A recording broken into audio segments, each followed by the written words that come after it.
এখন আমরা সবাইকে নেওয়ার চেষ্টা করব তো একটু, যেন সকলে সর্বনাশ করতে পারে। বুঝতে পেরেছ কিনা?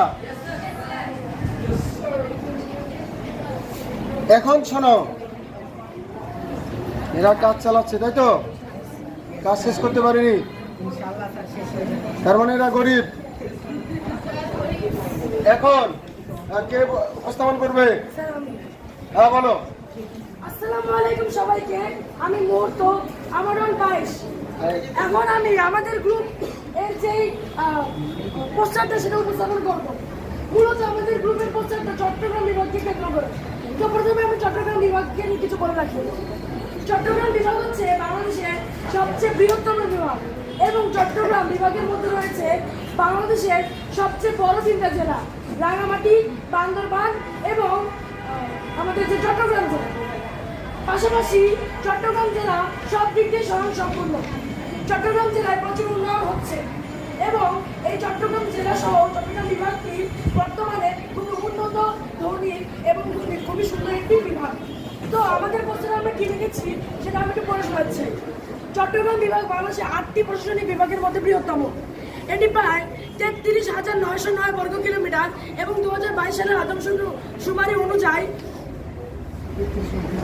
33 লক্ষ 3,32,326 জন জনসংখ্যার দক্ষিণ পূর্বাঞ্চলীয় অঞ্চলগুলোর মধ্যে একটি অঞ্চল। তো চট্টগ্রাম হচ্ছে একটি বিশাল জনসংখ্যার একটি অঞ্চল। এরপর দেখা যাচ্ছে প্রশাসনিক বিভাগে মূল ভূখণ্ডে চট্টগ্রাম জেলা, পার্শ্ববর্তী জেলা ও পার্বত্য চট্টগ্রাম অন্তর্ভুক্ত। চট্টগ্রাম বিভাগের আবাসস্থল কক্সবাজার বিশ্বের দীর্ঘতম প্রাকৃতিক সমুদ্র সৈকত, সেই সাথে সেন্ট মার্টিন দ্বীপ বাংলাদেশের একমাত্র প্রবাল দ্বীপ। বিভাগটি চট্টগ্রাম বন্দরের আবাসস্থল, বাংলাদেশের বৃহত্তম সমুদ্র বন্দর এবং ভারতীয় উপমহাদেশের অন্যতম ব্যস্ততম। এবার আমরা চট্টগ্রাম বিভাগের ইতিহাস সম্পর্কে জানবো। নবম শতাব্দীতে ফিরে পাওয়া চট্টগ্রাম বিভাগের ইতিহাস যখন এটি বাণিজ্যের জন্য একটি গুরুত্বপূর্ণ স্থান ছিল, আবার ব্যবসায়ীদের এই অঞ্চল আকর্ষণ করেছিল। অঞ্চলটি 16 এবং 17 শতকে আরাকান থেকে রাজাদের শাসনের অধীনে মুঘল সেনাবাহিনী চট্টগ্রাম জয় করে। 1829 সালে চট্টগ্রাম বিভাগটি বাংলাদেশের পূর্বাঞ্চলীয় 5টি জেলার মধ্যে একটি প্রশাসনিক সদর দপ্তর হিসাবে প্রতিষ্ঠিত হয়। বিভাগের ঠিকারে জেলার নাম পরিবর্তন করে 1960 সালে কুমিল্লা জেলার করা হয়। 1984 সালে চট্টগ্রাম, কুমিল্লা, পার্বত্য অঞ্চল, নোয়াখালী এবং সিলেটের মূল 5টি জেলাকে আলাদা করে ও ছোট 15টি জেলা তৈরি করা হয়। এই বিভাগটিতে বাঙালি, চাকমা, মারমা এবং ত্রিপুরা সহ বেশ কয়েকটি জাতিগত গোষ্ঠীর বাসস্থান।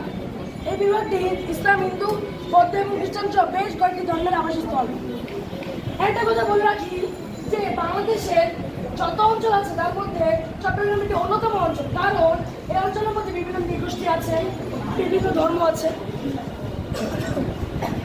পাশাপাশি আমরা এখানে চট্টগ্রাম বিভাগের জেলা সমূহ জেনে নেব।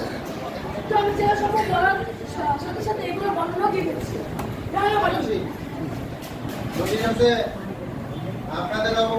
আমরা দেখতে পাচ্ছি রাঙামাটি যে জেলাটা, সেটা চট্টগ্রাম বিভাগের উত্তর পূর্বে অবস্থিত। এটি পার্বত্য চট্টগ্রামের সদর দপ্তর। এবং পাশাপাশি আমরা বান্দরবান জেলা সম্পর্কে জানবো। চট্টগ্রাম বিভাগের দক্ষিণ পূর্বে অবস্থিত একটি জেলা বান্দরবান। এটি বান্দরবান পার্বত্য অঞ্চলের বালি। খাগড়াছড়ি চট্টগ্রাম বিভাগের উত্তর পূর্বে অবস্থিত। এটি খাগড়াছড়ি পার্বত্য অঞ্চলে অবস্থিত। ফেনী হচ্ছে চট্টগ্রাম বিভাগের দক্ষিণ পশ্চিমে অবস্থিত। এটি ফেনী নদীর তীরে অবস্থিত।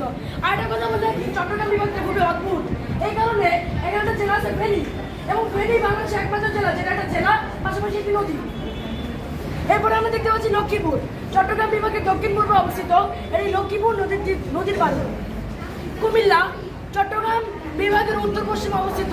এটি কুমিল্লা সিটি কর্পোরেশনের বাড়ি। নোয়াখালী চট্টগ্রাম বিভাগের দক্ষিণ পশ্চিমে অবস্থিত এবং এটি নোয়াখালী নদীর আবাসস্থল। ব্রাহ্মণবাড়িয়া চট্টগ্রাম বিভাগের উত্তর পশ্চিমে অবস্থিত। এটি ব্রাহ্মণবাড়িয়া সিটি কর্পোরেশন বাড়ি। চাঁদপুর চট্টগ্রাম বিভাগের দক্ষিণ পশ্চিমে অবস্থিত। আরেকটা কথা বলে রাখি, চাঁদপুর কিন্তু এটা কিছুর জন্য বিখ্যাত, সেটা হয়তো তোমরা জানো, সেটা হচ্ছে ইলিশ মাছ।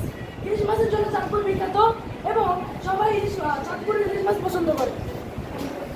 আমরা এবার যে দুটো জেলা সবচেয়ে গুরুত্বপূর্ণ চট্টগ্রাম বিভাগে সেই দুটো জেলা সম্পর্কে জানবো। এক চট্টগ্রাম, দুই কক্সবাজার। চট্টগ্রাম হচ্ছে চট্টগ্রাম বিভাগের যে জেলা, সেই জেলার একটি, অর্থাৎ চট্টগ্রাম বিভাগের যে বিভাগীয় জেলা সেটা হচ্ছে চট্টগ্রাম। এই বঙ্গোপসাগরের উপকূলে অবস্থিত এবং এটি বাংলাদেশের দ্বিতীয় বৃহত্তম শহর চট্টগ্রাম শহরে অবস্থিত। আর আমাদের যেটা দর্শনীয় স্থান, পরিচিত স্থান, পছন্দের স্থান কক্সবাজার, সেটা সম্পর্কে আমরা এখন জানবো। চট্টগ্রাম বিভাগের দক্ষিণ পূর্বে অবস্থিত এটি কক্সবাজার সমুদ্র সৈকতের আবাসস্থল, বিশ্বের অন্যতম প্রাকৃতিক সমুদ্র সৈকত। আমরা এই পর্যন্ত জানলাম। আশা করি তোমাদের চট্টগ্রামের কোনো জেলা বা চট্টগ্রাম বিভাগ সম্পর্কে কোনো সমস্যা নেই। এবার আমরা চট্টগ্রাম বিভাগের দর্শনীয় স্থান সম্পর্কে জানব। প্রথমে আছে চট্টগ্রাম বিভাগের দক্ষিণ বঙ্গোপসাগর, তারপর পূর্বে মায়ানমার, উত্তরে সিলেট বিভাগ এবং পশ্চিমে রাজশাহী বিভাগ দ্বারা বেষ্টিত। বিভাগটি একটি জনপ্রিয় পর্যটন কেন্দ্র। সৈকত, পর্বত এবং বন সহ অনেকগুলি প্রাকৃতিক আকর্ষণের আবাসস্থল এটি।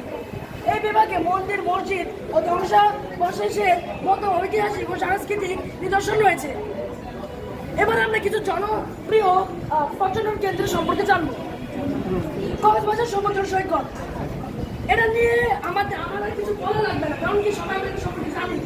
কক্সবাজার সমুদ্র সৈকতের যে সৌন্দর্য, সেটা অনেক সমুদ্র সৈকত বা অনেক জায়গাতে হার মানিয়ে দেয়। সেন্ট মার্টিন দ্বীপ, সেন্ট মার্টিন দ্বীপ হচ্ছে একটা দ্বীপ এবং এটাকে বলা হয় মানে কক্সবাজারের সবচেয়ে সুন্দর জায়গা। কক্সবাজারের মধ্যে সবচেয়ে সুন্দর হচ্ছে সেন্ট মার্টিন দ্বীপ এবং এটা খুবই সুন্দর। পাশাপাশি রয়েছে ইরানি সমুদ্র সৈকত। ইরানি সমুদ্র সৈকত কি? ইরানি সমুদ্র সৈকত কক্সবাজারের মধ্যে অন্তর্ভুক্ত এবং এটা বিখ্যাত। এরপর রয়েছে ময়নামতি। এটা হচ্ছে ময়নামতি ধ্বংসাবশেষ। ময়নামতি ধ্বংসাবশেষ হলো চট্টগ্রামের কাছে অবস্থিত একটি প্রাচীন শহরের ধ্বংসাবশেষ। ধ্বংসাবশেষগুলি পর্যটকদের জন্য একটি জনপ্রিয় গন্তব্য, যারা এই অঞ্চলের ইতিহাস সম্পর্কে জানতে চায়। এবং রাজশাহী জেলায় রয়েছে বগালে। বগালে চট্টগ্রামের জন্য অবস্থিত একটি মিষ্টি পানির হ্রদ। যারা লেকে প্রাকৃতিক সৌন্দর্য উপভোগ করতে চান, তাদের জন্য এটি একটি জনপ্রিয় গন্তব্য। তার মানে এতক্ষণ পর্যন্ত আমরা যা দেখলাম, যা বুঝলাম, তাতে বোঝা যাচ্ছে চট্টগ্রাম জেলা, চট্টগ্রাম বিভাগ খুবই স্বয়ংসম্পূর্ণ এবং উন্নত এবং সেটা খুবই সুন্দর। লাস্টে আমরা যেটা নিয়ে কথা বলবো সেটা হচ্ছে চট্টগ্রাম জেলার পার্ক সমূহ। ফয়েজ লেক চট্টগ্রাম জেলার একটা পার্ক এবং কথা বলে আর কি, ফয়েজ লেক কিন্তু একটা বুদ্ধের স্থান। বাংলাদেশের অন্যতম বুদ্ধের স্থান হচ্ছে ফয়েজ লেক, যেটার মধ্যে ভূত ঘুরে বেড়ায়।